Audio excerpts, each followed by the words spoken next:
जय हिंद दोस्तों, मैं प्रियांशी वर्मा आप सभी का स्वागत करती हूँ आपके अपने चैनल विद्यापथ इंजीनियर्स में। आशा करती हूँ आप सब अच्छे और बेहतरीन होंगे। आज हम करने जा रहे हैं अपनी 28वीं क्लास करंट अफेयर्स की। आज की क्लास का हमारा पहला क्वेश्चन है, जनगणना 2027 का पहला चरण मकान सूचीकरण आधिकारिक तौर पर कब शुरू होगा? जनगणना 2027 का पहला चरण मकान सूचीकरण आधिकारिक तौर पर कब शुरू होगा? 1 अप्रैल 2027, 1 अप्रैल 2026, 1 अप्रैल 2027, 1 जनवरी 2027, 15 अगस्त 2026। तो ये शुरू होगा 1 अप्रैल 2026। जनगणना 2027 का पहला चरण 1 अप्रैल 2026 को स्टार्ट होगा इसका पहला चरण। भारत की 16वीं जनगणना जो थी, जो 2021 में होनी थी, लेकिन वो टल गई किसी कारणवश। अब वो 2026-27 में आयोजित की जा रही है। ये जो प्रक्रिया है वो 2 चरणों में पूरी होगी। कौन कितने चरणों में? 2 चरणों में।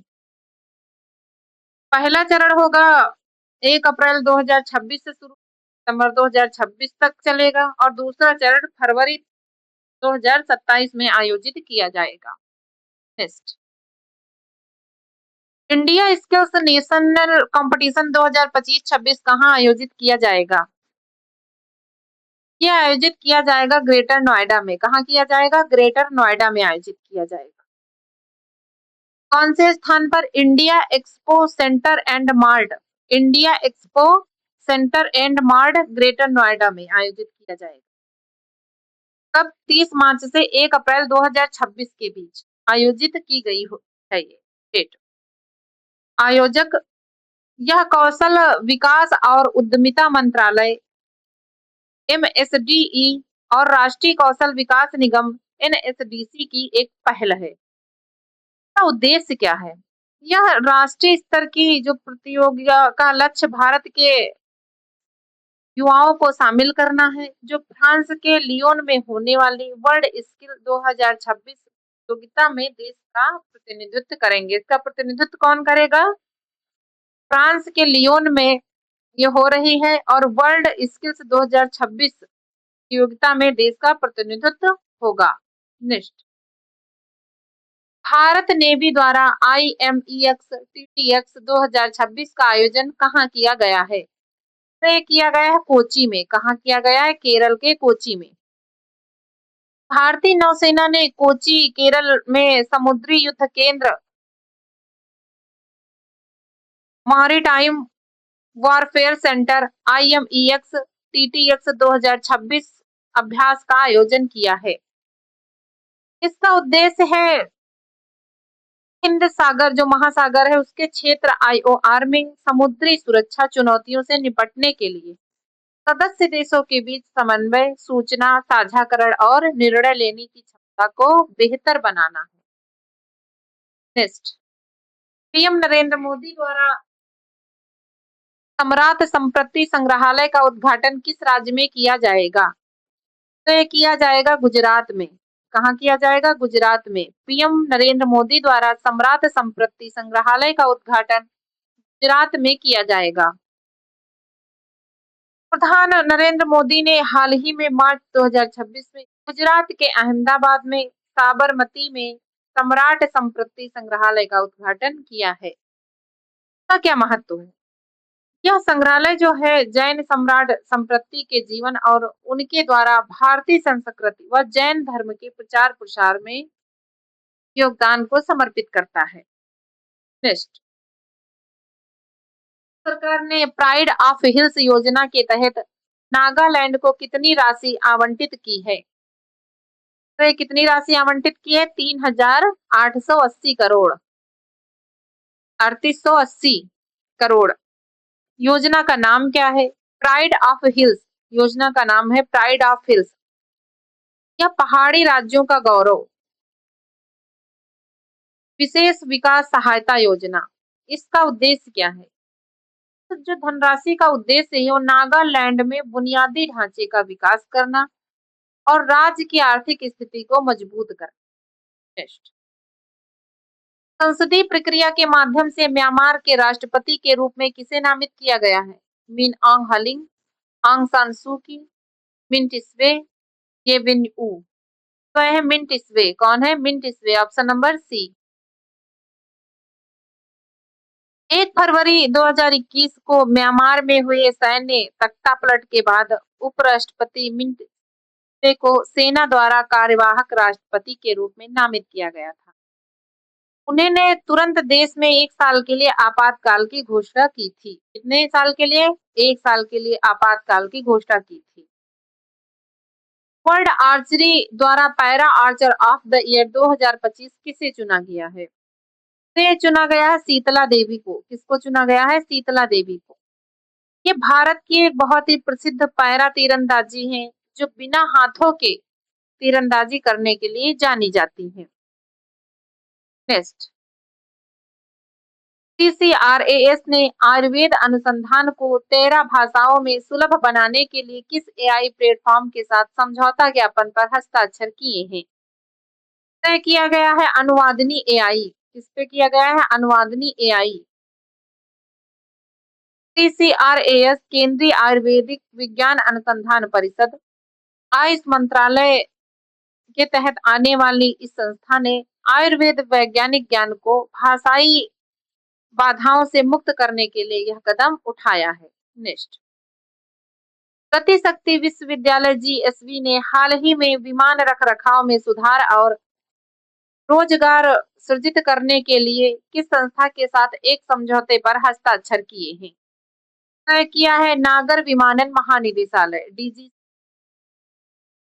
ने किया है नागर विमानन महानिदेशालय। का क्या उद्देश्य है? यह समझौते का मुख्य उद्देश्य विमान रखरखाव के क्षेत्रों में सुधार करना और छात्रों के लिए रोजगार के नए अवसर प्रदान करना है। नेक्स्ट, CSIR NISCPR ने विज्ञान संचार को बढ़ावा देने के लिए किस राज्य की साइंस सिटी के साथ एक समझौता ज्ञापन पर हस्ताक्षर किए हैं? है आंध्र प्रदेश। कौन सा है? आंध्र प्रदेश। CSIR राष्ट्रीय विज्ञान संचार और नीति अनुसंधान संस्थान ने विज्ञान संचार को बढ़ावा देने और STI विज्ञान प्रौद्योगिकी और नवाचार नीति अनुसंधान को मजबूत करने के लिए आंध्र प्रदेश की साइंस सिटी के साथ समझौता पर हस्ताक्षर किए। इसका उद्देश्य क्या है? इस साझेदारी का मुख्य उद्देश्य विज्ञान को लोगों के करीब लाना, जिज्ञासा पैदा करना और विज्ञान संचार को प्रभावी बनाना है। नेक्स्ट, 13 से 14 अप्रैल को नवी इंडिया फार्मा कॉन्फ्रेंस 2026 कहाँ आयोजित की जाएगी? तो ये की जाएगी नई दिल्ली में। कहाँ की जाएगी? नई दिल्ली में। फेडरेशन हाउस नई दिल्ली में किया जाएगा। किस विषय पर? जो इसकी विषय है उसकी थीम क्या रखी गई है? Discover in India leapfrogging, discover in India leapfrogging life sciences innovation. इसकी थीम क्या है? Discover in India leapfrogging life sciences innovation. Next, किस संगठन ने ऊर्जा सांख्यिकी भारत 2026 रिपोर्ट का 33वां संस्करण जारी किया है? राष्ट्रीय सांख्यिकी कार्यालय NSO। कौन है? राष्ट्रीय सांख्यिकी कार्यालय NSO। कौन सा संस्करण है? 33वां।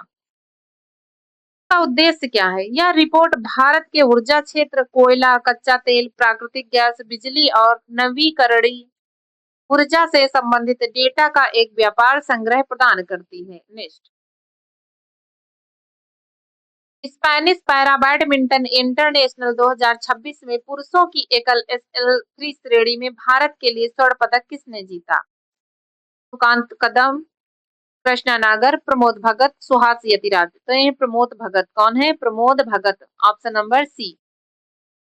भारत के दिग्गज पैरा बैडमिंटन खिलाड़ी प्रमोद भगत ने Spanish para badminton international tournament में पुरुष एकल SL3 श्रेणी में शानदार प्रदर्शन करते हुए स्वर्ण पदक जीता है। नेक्स्ट, मियामी ओपन 2026 पुरुष एकल का खिताब किसने जीता है? ये जीता है जानिक सिनर ने। किसने जीता है? जानिक सिनर ने जीता है।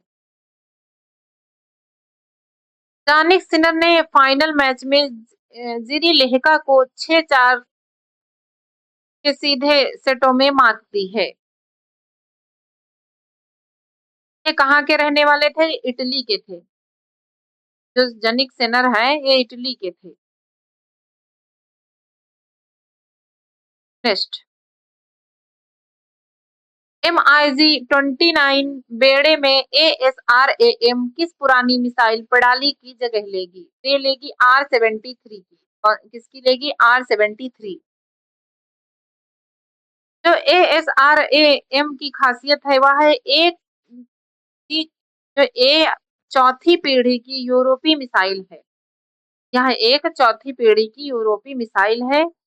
की मारक क्षमता कितनी है? रेंज जो है वो लगभग 25 किलोमीटर से अधिक है, जो R-73 की तुलना में दोगुनी से भी ज्यादा है।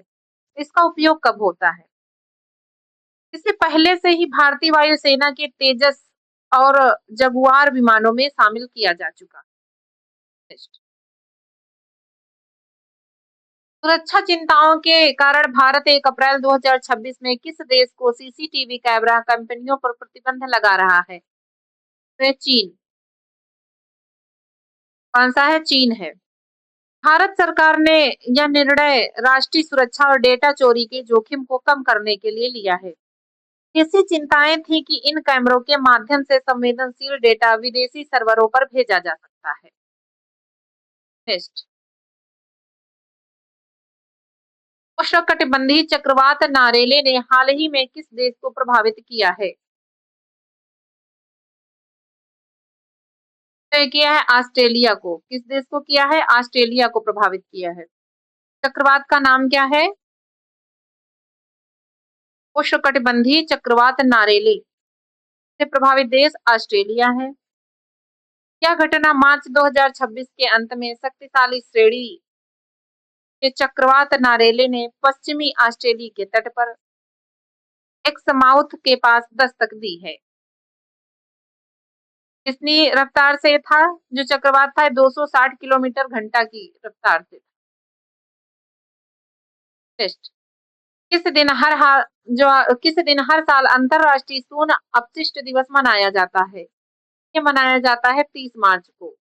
अंतरराष्ट्रीय शून्य अपशिष्ट दिवस 30 मार्च को मनाया जाता है। इसका उद्देश्य क्या है? इसका उद्देश्य है कचरे के प्रबंधन को बेहतर बनाना और टिकाऊ उपभोग तथा उत्पादन को बढ़ावा देना है। नेक्स्ट, हाल ही में चर्चा में रहे ग्रेट इंडियन बस्टर्ड को IUCN रेड लिस्ट स्टेटस क्या है? हाल ही में चर्चा में रहे हैं ग्रेट इंडियन बस्टर्ड का IUCN रेड लिस्ट स्टेटस क्या है? यह गंभीर रूप से लुप्तप्राय। क्या है? गंभीर रूप से लुप्तप्राय। यह दुनिया के सबसे भारी उड़ने वाले पक्षियों में से एक। ग्रेट इंडियन बस्टर्ड जो है दुनिया के सबसे भारी उड़ने वाले पक्षियों में से एक है। क्या कहाँ पाए जाते हैं? ये मुख्यतः राजस्थान और गुजरात के शुष्क घास के मैदानों में पाए जाते हैं। नेक्स्ट,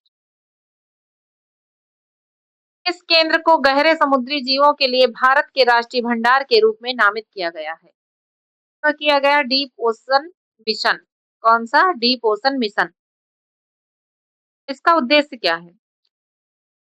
ये समुद्री जैव विविधता का अध्ययन करना और गहरे समुद्र जीवों के नमूनों को संरक्षित करने के लिए एक राष्ट्रीय भंडार के रूप में कार्य करता है। टेस्ट, इसरो के पूर्व वैज्ञानिक द्वारा बनाए जा रहे उस रॉकेट का नाम क्या है जिसे 24 घंटे के भीतर लॉन्च करने के लिए डिजाइन किया गया है? यह विक्रम एस। कौन सा है? Vikram S. Option number A.